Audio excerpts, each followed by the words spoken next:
Ah là là, tellement content avec une reprise de la Liga qui arrive très bientôt, le début d'une nouvelle saison également, 2025-2026, un Real Madrid de retour sur les terrains, officiellement en direct devant les télés du monde entier. C'était bien sûr face à Tirol pour un dernier match de préparation avant le début de cette saison 2025-2026. Buenas a todos y a todas, j'espère que vous allez bien. C'est Baki Koune de Madrid. Très heureux donc de vous retrouver pour une nouvelle vidéo à propos du Real Madrid comme d'habitude, mais cette fois après quelques jours de répit, de repos, on est là bien sûr pour débriefer de nouveau des matchs du Real Madrid et là ça va être donc pour aujourd'hui avec justement ce débrief sur le match du Real Madrid face à Tirol parce que bien évidemment avant le début de cette saison 2025-2026, on a quelque chose à dire, quelques détails bien évidemment. Et bien sûr, on va se lancer dès maintenant. Vamos! Wow, los chavales, quel plaisir! Vraiment tellement content. C'est toujours un régal, comme vous le savez, pour moi de faire une vidéo à propos du Real Madrid. On s'était bien sûr quitté à la fin de cette saison 2024-2025 avec malheureusement cette défaite en demi-finale de la Coupe du Monde des clubs face au Paris Saint-Germain. Donc voilà, une défaite dure à encaisser, vraiment malheureusement due aux performances de l'équipe du Real Madrid. Donc aussi en globalité sur cette saison 2024-2025 avec la Champions League, avec la Liga. Maintenant voilà, force de constater qu'il y a eu justement du repos avec bien sûr un renouvellement de l'effectif avec des départs, des arrivées. Maintenant, cette saison-là qui est aussi sur le point de commencer, il y a eu bien sûr déjà dans un premier temps un match de pré-saison face à Leganés du côté de Valdebebas où le Real Madrid s'est donc imposé 4-1. Là, il y avait donc ce deuxième et dernier match de préparation face à Tirol avant la reprise de la Liga face à Osasuna, donc mardi prochain. On se projettera bien sûr d'ailleurs sur ce match qui attend le Real Madrid parce que le Real Madrid devrait bien évidemment bien commencer cette saison 2025-2026 puisque d'ailleurs ça fait aussi pas mal de temps déjà que le Real Madrid n'a pas commencé une saison du côté du Bernabéu, raison donc plus pour bien commencer. On y reviendra bien sûr dans une prochaine vidéo. Dans tous les cas, los chavales, quel plaisir. Au passage, j'aimerais vous dire que maintenant on est un peu plus de 900 sur ma chaîne YouTube, ce qui est vraiment incroyable puisque ça fait très peu de temps finalement que j'ai lancé ma chaîne YouTube au nom de Baki Koune de Madrid. Elle a été lancée au mois de janvier et c'est vrai que se retrouver à 900, c'est vraiment très bien pour un début et je tenais quand même à vous remercier pour toute la force que vous me donnez et pour les nouvelles personnes qui arrivent ou qui découvrent mon contenu. Si jamais ça vous plaît, n'hésitez pas à le partager, n'hésitez pas à liker et également à commenter. Donc voilà, on va continuer justement sur cette vidéo-là avec ce match face à Tirol. Un Real Madrid, bien évidemment, qui n'a pas forcément été en difficulté. On s'y attendait, on savait déjà qu'il y avait pas mal de niveaux d'écart entre les deux équipes. Donc c'est un Real Madrid qui a fait bien évidemment respecter cette hiérarchie. On a vu qu'il y avait pas mal de changements donc dans cet effectif du Real Madrid. On le sait avec ses départs notamment de Lucas Vázquez ou encore de Luka Modric. On a eu des recrutements avec Dina Essène qui s'était déjà intégré à l'effectif durant la Coupe du Monde des clubs.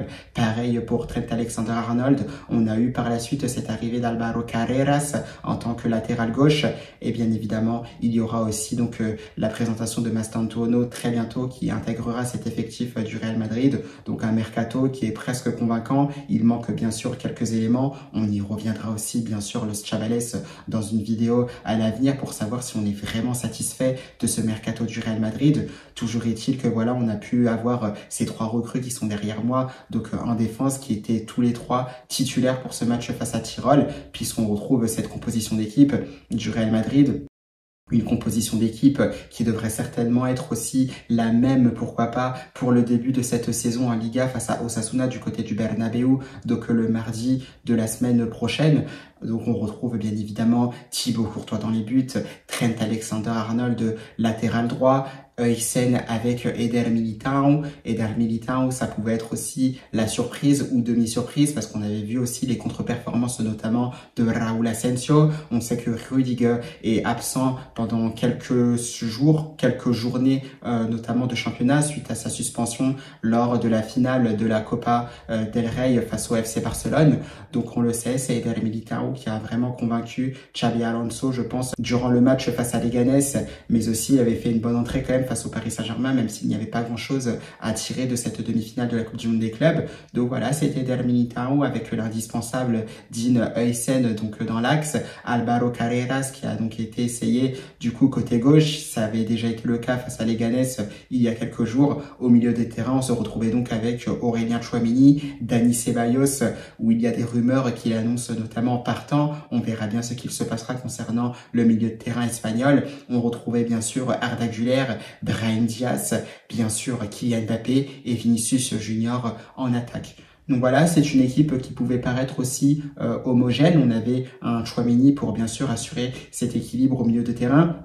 Bien sûr, ça se complète un peu plus aussi avec Dani Ceballos, un Arda Güler, semble-t-il, un peu plus haut sur le terrain, en numéro 10. Ça, d'ailleurs, on y reviendra parce que c'est un poste où j'adore voir Arda Güler évoluer. Et ça n'a pas manqué dans ce match-là. On avait un Brahim Diaz, bien sûr, plus côté droit. Et voilà, avec Kylian Mbappé, avec Vinicius Junior, ça donnait bien sûr pas mal de possibilités à cette équipe du Real Madrid. Donc, ça commence bien évidemment assez tranquillement. On sent que c'est un Real Madrid qui ne force pas forcément. Voilà, ce sont des choses qui s'enchaînent. On va avoir aussi un but d'Eder Militao qui aura vraiment fait aussi une belle impression. Donc on attend de voir ce que ça va donner puisque de toute façon, on va pas forcément s'enflammer. On attend beaucoup mieux, comme vous le savez, de cette équipe du Real Madrid. Surtout suite aux échecs que le Real Madrid a eu donc lors de la saison précédente.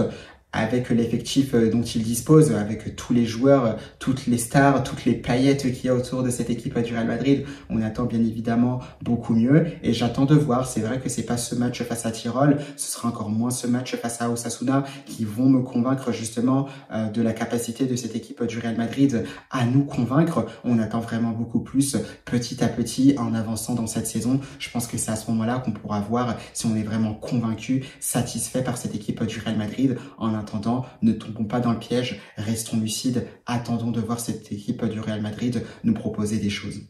Donc voilà, dans ce côté-là, c'est vrai qu'on a vu que Militao était vraiment une belle satisfaction. On a vu aussi d'ailleurs son but au passage face à Leganés qui avait fait vraiment aussi le tour des réseaux sociaux, le tour d'Internet. Donc vraiment très joli but. On sent que c'est un Militao qui est vraiment en confiance, qui est vraiment revanchard aussi par rapport aux deux grosses blessures qu'il a subies justement avec ces fameux ligaments croisés qui sont vraiment très difficiles à encaisser, très difficiles aussi à gérer pour pouvoir en revenir correctement. Et on le sent, ça a l'air d'être un Militao vraiment très déterminé et on espère qu'il le sera justement durant tout le long de cette saison 2025-2026. On verra bien ce qu'il se passera. On va pas émettre de conclusion bien évidemment beaucoup trop tôt. Eder Militao, c'était déjà un premier point, donc vraiment satisfait. Bien évidemment, il y a un deuxième point qui aura retenu aussi mon attention, c'est la performance d'Arda Güler. Alors bien évidemment, on attend aussi, comme vous le savez, beaucoup mieux de Arda Güler, comme tout cet effectif du Real Madrid, bien entendu. Mais c'est vrai que par sa disponibilité, on a vu aussi la qualité de sa patte gauche. On a vu aussi Arda Güler combiné notamment avec Kylian Mbappé. C'est vrai que ça peut laisser paraître de belles promesses justement pour cette saison 2025-2026, surtout si l'international turc prend davantage en confiance justement. Donc pour le coup, j'ai hâte de voir ça. Il a pris même aussi un coup franc, donc il termine aussi sur la barre. Donc ça, c'était vraiment très très joli. On voit aussi qu'il y a cette belle qualité au niveau de sa patte gauche. Donc vraiment, il faudra vraiment tirer profit justement de la qualité d'Arda Güler, donc notamment dans l'organisation du jeu et aussi pour distribuer. Donc avec notamment ses dernières passes, on avait aussi une belle dernière passe pour Kylian Mbappé. Malheureusement, le Français n'arrive pas à conclure. Mais voilà, ce sont de bons petits automatismes qu'on aime voir. Maintenant, j'en demande à en voir plus, notamment contre des adversaires voilà, qui ont le niveau du Real Madrid, face auquel le Real Madrid doit performer justement pour pouvoir gagner tous les titres la saison prochaine. Mais vraiment, Arda Güler, c'est vraiment très très fort, c'est très très prometteur. On espère que ça montera en puissance. Moi, je vous l'ai dit, ma préférence pour le jeune Turc, c'est vraiment quand il joue derrière les attaquants, quand il est en méga punta, comme on dit en espagnol, donc un numéro 10 qui est là pour distribuer les derniers ballons à ses attaquants. On l'a vu, il l'a très bien fait, notamment pour Kylian Mbappé. 2 fois d'ailleurs, parce qu'il y a une superbe passe décisive qu'il trouve pour le Français, cette passe vraiment cachée avec Kylian Mbappé qui arrive enchaîné en pivot, pied droit, pied gauche, c'est magnifique. Ça fera d'ailleurs 2 buts à 0 pour cette équipe du Real Madrid. Donc j'étais vraiment très très content de la performance de cette équipe du Real Madrid, surtout en première mi-temps. Donc ce sont des choses vraiment qui font extrêmement plaisir et ça j'attends bien évidemment d'en voir beaucoup plus par la suite. Mais vraiment ce que fait Arda Güler, c'est plus qu'intéressant. Et là-dessus, comme je disais, plus numéro 10 que un peu plus bas au cœur du jeu. Et ça me laisse d'ailleurs penser, ça me laisse d'ailleurs croire que le Real Madrid doit vraiment aller chercher un milieu de terrain qui est capable de jouer un peu plus bas, qui est capable aussi d'organiser le jeu d'un peu plus bas d'ailleurs, pour trouver des joueurs justement comme Güler ou encore Bellingham dès qu'il sera de retour, pour alimenter notamment les attaquants comme Kylian Mbappé ou encore Vini Junior. Donc vraiment très très bien joué la performance d'Arda Güler. On attend vraiment, comme je disais, cette montée en puissance et qu'il fasse aussi la différence, qu'il combine avec ses partenaires dès le début de cette Liga 2025-2026 face à Osasuna la semaine prochaine. Et ensuite, on y revient parce qu'il y a la performance de Kylian Mbappé, voilà, qui n'a pas forcément forcé à l'image de toute l'équipe. Mais voilà, sur certaines actions, il a été bien évidemment disponible. Il a su faire la différence avec des actions aussi de grande classe. Donc avec cet enchaînement, comme on le disait, suite à cette passe cachée d'Arda Güler, cet enchaînement en pivot, pied droit, pied gauche, qui est vraiment sublime. Ça fera, comme on le disait, 2 buts à 0. On le retrouvera aussi quelques minutes plus tard, bien lancé par Aurélien Tchouaméni dans la profondeur. Une fin de frappe que lui sait bien faire. Voilà, il éliminera le gardien qui terminera dans le but vite. Donc voilà, c'est ce qui permet aussi à Mbappé de prendre un peu plus en confiance. C'était pas un match foufou, hein, c'était pas le plus grand match de la planète, comme vous vous en doutez. Mais voilà, c'est un Kylian Mbappé qui aura réussi à répondre au présent. Et bien évidemment, il démontre, il prouve encore qu'il sera certainement un grand buteur lors de cette saison qui arrive, qu'il marquera énormément beaucoup de buts à coup sûr. Ça n'est pas en douter. Et on compte bien évidemment sur Kylian Mbappé comme sur Vinicius Junior pour faire beaucoup plus de choses, apporter vraiment un plus à cette équipe du Real Madrid, tirer vraiment cette équipe de la Maison Blanche vers le haut pour prendre vraiment tous les titres possibles sur cette saison 2025-2026 parce que le Real Madrid, avec l'effectif qu'il a, il doit faire beaucoup mieux et surtout répondre aux attentes. Donc voilà pour Kylian Mbappé, vraiment voilà, assez satisfait de ce match-là. On sait qu'il peut faire beaucoup plus. Comme on le disait, on attend davantage lors des matchs à venir et surtout lors des matchs officiels. Donc vraiment très très content pour ces matchs-là. Ensuite, on a vu c'est un Real Madrid qui a continué à dérouler. On a vu aussi qu'au bout d'1 heure de jeu, il y a eu des turnovers avec des changements. On a vu Rodrigo Goes rentrer, on a vu Gonzalo Garcia rentrer, Rudiger est entré également, Lunin aussi est rentré à la place de Thibaut Courtois. On a vu aussi des jeunes comme Thiago ou Yagnès qui sont rentrés sur le terrain. Donc voilà, ça a permis un peu de voir tout le monde quelques minutes. On a pu voir aussi que Gonzalo Garcia apportait pas mal à cette équipe du Real Madrid parce que tout de suite, il y a cette présence dans la surface de réparation dès lors justement que le jeune attaquant espagnol entre sur le terrain. Ce qui manquait un peu quand Kylian Mbappé et Vini Junior étaient eux sur le terrain. On voyait un Kylian Mbappé qui dézone quand même un peu. Bon, c'est vrai qu'il n'a pas forcément beaucoup trop dézonné, mais il a toujours cette habitude de le faire. Mais on a vu justement que dès lors qu'il était présent dans cette surface de réparation, d'autant plus il était dangereux, il arrivait à scorer et à être dangereux pour l'adversaire et surtout décisif pour son équipe. Ça, c'est vraiment le plus important. Mais c'est vrai que Gonzalo Garcia, au vu de ce qu'il apporte avec cette présence dans la surface de réparation, cette capacité aussi à jouer en remise parce qu'on l'a vu notamment ce 1-2 en petit périmètre avec Kylian Mbappé. Le Français enchaînera d'ailleurs avec une frappe lointaine au ras du sol. Malheureusement, ce sera repoussé par le portier. Ça, ce sont des choses que j'ai bien aimées parce que Gonzalo Garcia justement le permet, parce qu'il apporte aussi justement ce point d'appui avec lesquels les attaquants peuvent s'appuyer. On l'a vu notamment donc avec Kylian Mbappé. Ça peut être le cas aussi avec Vini Junior. Donc c'est vrai que Gonzalo Garcia apporte vraiment quelque chose justement qui peut perturber les défenseurs adverses. C'est ce fameux jeu en pivot, ce jeu dos au but qui est très difficile à gérer aussi pour les défenses adverses et ça peut bénéficier à des joueurs comme Mbappé, Güler, Vini ou encore Bellingham dès qu'il sera de retour. Il y a aussi du Brahim Diaz, il y a aussi du Rodrigo Goes, Mastantuono quand il arrivera également. Donc c'est vrai que Gonzalo Garcia apporte vraiment quand même une plus-value à cette équipe du Real Madrid et surtout au choix tactique de Xabi Alonso. Maintenant, il faudra en tirer profit. Il faudra bien utiliser le jeune attaquant espagnol. Donc on verra bien ce qu'il se passera de ce côté-là. Donc voilà, on est vraiment très très content de cette performance du Real Madrid dans l'ensemble.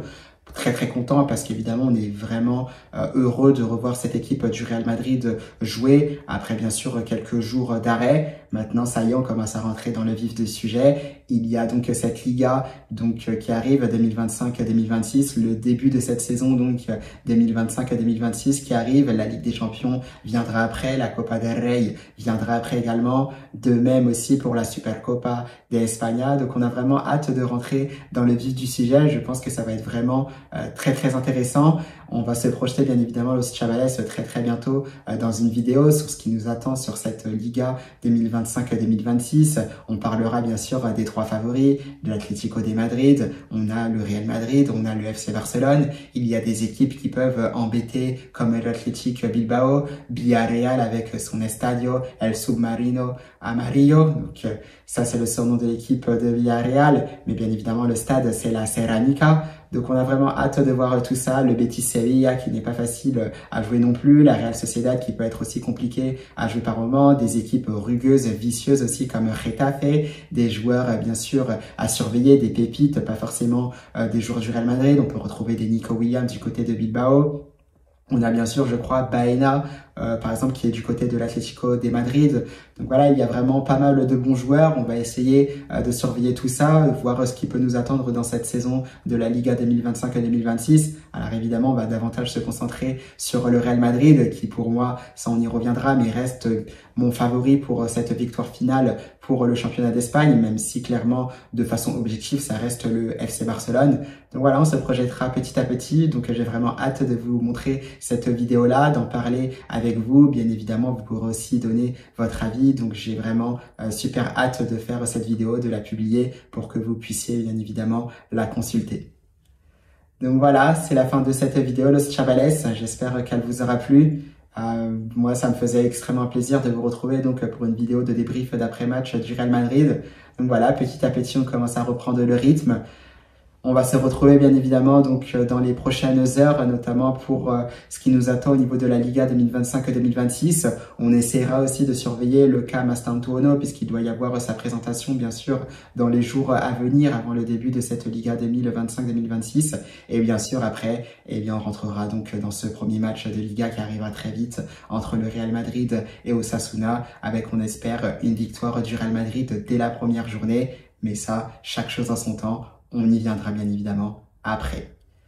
Donc voilà, Los Chavales, j'espère que cette vidéo vous aura donc plu. Moi, je vous souhaite bien évidemment une belle fin de semaine également. On se retrouve très prochainement pour de nouvelles vidéos à propos du Real Madrid. Prenez soin de vous et surtout, à la Madrid!